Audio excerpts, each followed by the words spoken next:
All right, we roll along with our opponent preview videos, and I'm pleased to be joined by Tim Everson, who covers Kansas State for the Manhattan Mercury. And you've been we were talking before this. Not only have you covered the team off and on for a decade or so, but grew up in the area, so you know Kansas State football fairly well. So you're a pretty good one to talk to on this. Yes, sir. Yes, sir. Well, thanks for joining me. I really appreciate it. And are you first of all, are you getting excited for football season? I mean, this is the time of year that I think most of us, especially the writers, it's like, all right, summer's been good, but like, let's go, let's get ready for football now. Absolutely. Yeah. It's been nice. The break has been nice, but we're starting to get into the saying the same thing over and over again. I'm ready for something new to write about, something new to talk about. Yeah, were you out in Vegas for Big 12 Media Day? I was not. I Okay, was not. I had to miss it, unfortunately. okay. To me, that's always kind of that signal of like, okay, football's right around the corners when you have that media Mhm. day, and you know, Kansas State's one of those teams that with this new Big 12, obviously Utah has been projected to win this thing, but Kansas State's one of those teams that's up there. Oklahoma State, Kansas State, Utah seem to be the three that people kind of look at and say those are the teams. What are your thoughts on this Kansas State team overall? And then we'll get into more specifics. I think that they bring a lot back, especially on the defensive end. Um, a lot of their kind of leadership and stuff kind of carried over, which is nice. I think that really it's going to depend on uh, is Avery Johnson as good as K-State coaches and K-State fans think and hope that he will be. If he is the guy that we saw through most of the Pop-Tarts Bowl and whenever he beat Texas Tech last year, where he had four touchdowns and kind of Mhm. uh, his first start of his career. And yeah, I think yeah they're gonna be pretty good, but there's still a lot of situations that he hasn't been thrust into yet. There's gonna be a lot of teams that he hasn't seen, and so I think a lot around him has been shored up, and K-State's gonna have a very very good running game behind DJ Giddens and Dylan Edwards, who you Yeah, guys are well acquainted with. yeah. But it's just that's going to be the catalyst between good and contending for a Big 12 title. I think if Avery's able to kind of lift them up to that level. Yeah, and you mentioned there's a lot back, but really starter wise, offensively, there's not. There's like I think four guys that are back, and it's interesting to see a team lose its quarterback. As a transfer. Will Howard's now at Ohio State. They lose their quarterback. Yet some people think they're just as good, if not better, because Avery, who was at media day, and looks impressive. He's physically like, okay, this doesn't look like a sophomore. He looks impressive. Um, I think people are excited about him, and like you mentioned, he's flashed a little bit. I think there's some people that think Avery Johnson's an upgrade at quarterback, right? I think that was the overwhelming thought kind of behind the scenes throughout last year that this is going to be a problem if Will is going to want to come back because uh, he was showing early. I mean, he got there in the spring of before last year and kind of immediately showed that not only did he have the physical characteristics, the on-field traits, but also just a natural, leader. Yeah, Just the kind of guy that you want that immediately, you know, people rally around, people want to follow him. And Will, and that's nothing against Will, because Will had that too. Will was put in a similar situation and kind of won the team away from Adrian Martinez after he got hurt during the 2012 season when Case or 2012 the 2022 season yeah, when K-State won the Big 12 championship. Um, but it's just I think it's the combination of the strong leadership characteristics with a skill set that just show up in Manhattan, Kansas very often. Yeah. And you mentioned the running backs because to me that's the key to Kansas State, from afar when I look at it is Hmm. not only Avery but that running game. And I know you got to block for him and things like that, but DJ Giddens, I look at this conference, and with CU being new to it, I'm starting to look at this conference more than I ever did before. I'm like, holy cow, there are some great running backs in this conference, and there's a ton of them. DJ Giddens is impressive. But Hmm. then, yeah, I mean, Dylan Edwards led Colorado in rushing last year as a true freshman, and it wasn't a lot of yards. CU didn't commit fully to that run game, but Dylan Edwards, everybody's going to remember that first game last year at TCU, and Hmm. people were excited about him, and so it was kind of a shock when he left. And um, let's talk about Dylan first, then we'll go to DJ. But uh, how big of a deal is it for Kansas State to add Dylan Edwards, who grew up in Kansas, and this Exactly. is sort Yeah. of coming home for him? Not only grew up, but originally committed. He Hmm. had a big ceremony to whenever he committed to K-State originally before he flipped to Notre Dame and then flipped to Colorado. Um, it's huge. He's a legacy. His dad played at K-State, Yeah, Leon. Uh, he was someone that K-State wanted really bad and K-State fans wanted really bad. And I think that a lot of K-State fans felt hurt whenever he flipped to Notre Dame. Um, a lot of K-State fans did not handle that hmm particularly well, but the people who did handle it well were the important ones, which were the coaches, who were very supportive, did not take it personally, understood the process, um, and kind of knew that in this era of the transfer portal, excuse me, these guys, in-state guys that you may not win initially, may come around again, and as long as you keep that relationship solid yeah, and make them feel like that they are, still wanted if and when the opportunity ever shows itself, that would be a door. And that's exactly what it was. He did some interviews with the K-State NIL uh, collective, and he talked about how he went in with his meeting with Dion, who he loves. I mean, he's like family to him, and it was tough. It was a tough decision, but he was homesick and wanted to go home. yeah. And the K-State coaches were more than happy to oblige, and they were the first call that he got whenever his name officially hit the portal. So how does he fit? Because DJ Giddens, again, over 1,000 yards last year, one of the best backs Mhm. in the country, not just the Big 12. Dylan Edwards is very different. He's not. He talked about this spring. He went through spring with Colorado for the most part, and he Right. talked about how I'm not going to be doing between the tackles a lot. And we saw he struggled with some of that, a smaller back. Um, how will the two of them fit? Like, where do you see not just Dylan, but how does DJ and Dylan play off each other? I know that, and this was part of the conversations whenever they were bringing Dylan back. DJ's a starter, Hmm. like period. That's it. He's been with the program. They owe it to him. He's super talented. He's just now kind of getting into his prime. So Dylan knew that coming in that he would be taking the number two role. Yeah. But really, Dylan, and it's not super fair to kind of compare him to two of the greatest running backs in K-State history, but he fits the mold of a Darren Sproles, of a Deuce Vaughn, Hmm. um, a guy that K-State and this coaching staff has had tons of success with. And so they know that while TJ is going to be your every down guy that's going to be able to grind out yards, it's going to be able to do all your standard stuff, they can get creative with Dylan. They can get him involved more in the pass game. They can get him, get some gadget stuff in the run game, do some two back, read option type stuff. There's just a lot of options when you have um, a guy that is as quick as he is, as shifty as he is. Yeah.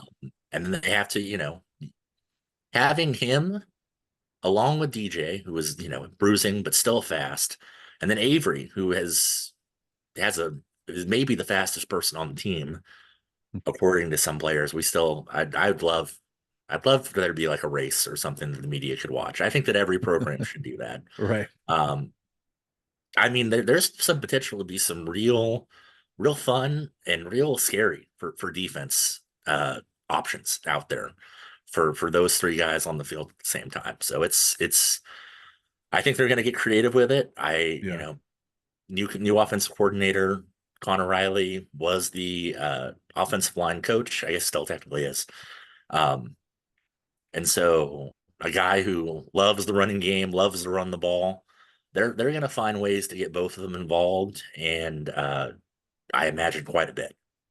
Well, I mean, CU fans are familiar with Dylan Edwards' speed, so if Avery Johnson's faster than him, that's pretty impressive. So there was talk this spring of Dylan Edwards playing some receiver, lining up at receiver a little bit. So that'll be interesting to see what they do with him. But offensively, even though there's only those four starters back, I mean, offensive line, they're always really good there. They've got a couple of transfers. I know they're going to be really key on the offensive line. I look at K-State and say, okay, that's a pretty good offense. Now, defense. Let's switch over to there because more starters are back on that side, and I think it's a handful of guys, or maybe I think it was six, if I'm not mistaken, that were at least all conference honorable mention last year that are back. So there's a lot back. Yeah, yeah, and I think at every level there are guys that excelled last year in the Mhm. secondary. You're having to replace some at safety, but you still got VJ Payne at cornerback. You're returning K-State's top two corners from last year. That's going to be huge. Linebacker, whether it was bad last year, but it's probably going to turn into being a good thing this year. They were just an absolute mash unit at linebacker last year. They just Yeah, kept getting guys injured, kept getting guys injured. And so they have a handful of guys uh, that that have experience from last season, in addition to a guy like Austin Moore, who has been around forever now as a former walk-on, just your prototypical K-State type player, in-state kid, and Desmond Purnell, who is basically the same thing, except he wasn't a walk-on, but he was not highly touted coming out of high school and has Mhm. really kind of turned himself into a stud. And so, and then along the defensive line, you lose a guy like Nate Matlack, who was very good for K-State, but didn't quite fit the three down scheme that they had been switching to and wanted to go somewhere where he could get himself ready to hopefully be drafted. And so he went to Yeah, Pitt, and they still have a handful of super talented young edge rushers that they're really excited about.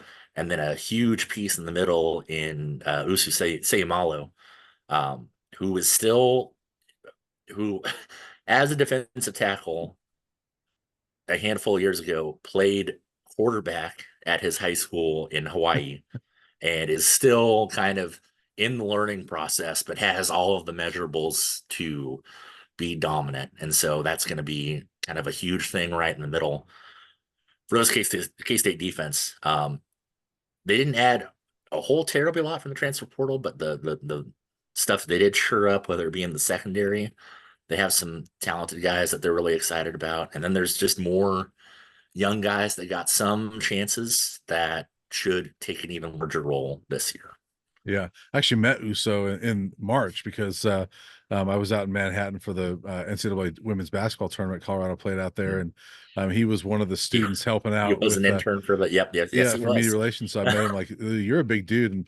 And he told me he played football. And I said, well, I said, I can't speak for Shador Sanders, but I know he would appreciate if you don't hit him, when you guys get to Boulder. And he kind of laughed, but, big kid, really nice kid too. So, just having met him, I sort of root for him a little bit. He was a nice kid. So, He's super nice. but, Yeah. but lots of talent, obviously, in this K-State team. And that's why, people are projecting them as a contender in this conference. And a little different topic is, or we'll go a little bit away from this year's K-State team, is that with Colorado coming back to the Big 12, there's you look at it and say, a lot of the rivalries that Colorado remembers are not there anymore. Nebraska's not there, Missouri's not there, Oklahoma, Texas are not there. But when I talk to some older buffs, they tell me, hey, that K-State rivalry is one that I miss. There's a couple players I talked to, man, I hated playing K-State because they were so good and that they were tough. Like you knew you were going to feel that game for a while. People are excited about the K-State rivalry coming back. Do you think K-State fans are feeling that same way with Colorado? I think so. I think that in some ways there was kind of less love lost whenever Colorado left compared to a Missouri or Nebraska. Um, and so people kind of, I don't know, they were like, yeah, maybe they do fit out there. Maybe that Yeah. is more their thing. But I think that number one, that drive to Boulder is a lot is a lot better than driving to Tucson or a lot Yeah. better than driving to Orlando. And so having another drivable road trip for K-State fans is something that I think everyone will take.